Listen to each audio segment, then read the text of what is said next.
रोज नए horror stories के लिए द हॉरर टेप को सब्सक्राइब करो और हॉरर की दुनिया में एंटर हो जाओ। आयशा और अरमान की शादी को सिर्फ 2 दिन हुए थे। दोनों अपने नए घर में बहुत खुश थे।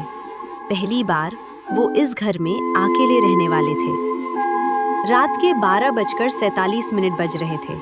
बारिश हो रही थी। बिजली कभी जल रही थी, कभी बुझ रही थी।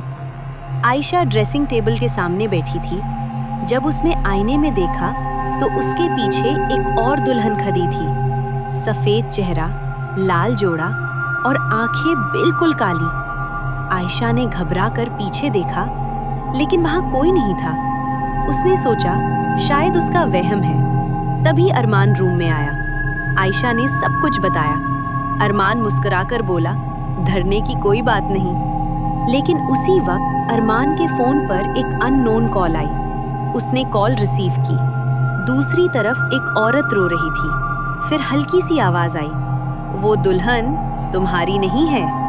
कॉल कट हो गई। अचानक कमरे की लाइट्स बंद हो गईं। पूरा घर अंधेरे में डूब गया। सीढ़ियों से पायल की आवाज आने लगी, चन चन चन। आयशा और अरमान ने टॉर्च ऑन की। सीढ़ियों पर एक दुल्हन खड़ी थी। उसका घूंघट धीरे धीरे उठा और दोनों की चीख निकल गई। वो आयशा जैसी ही लग रही थी, लेकिन उसका चेहरा जला हुआ था। और उसने धीरे से कहा, ये मेरा घर है और अरमान मेरा दूल्हा। अचानक अरमान बेहोश हो गया।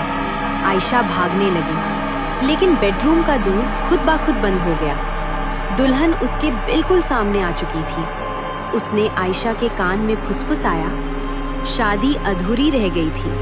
अब कोई और मेरी जगह नहीं ले सकता। अगली सुबह पड़ोसियों ने घर का दूर खुला देखा। अंदर सब कुछ बिखरा हुआ था, लेकिन आयशा और अरमान दोनों हमेशा के लिए गायब हो चुके थे। और आज भी लोग कहते हैं उस घर में रात को पायल की आवाज आती है और आईने में एक दुल्हन नजर आती है।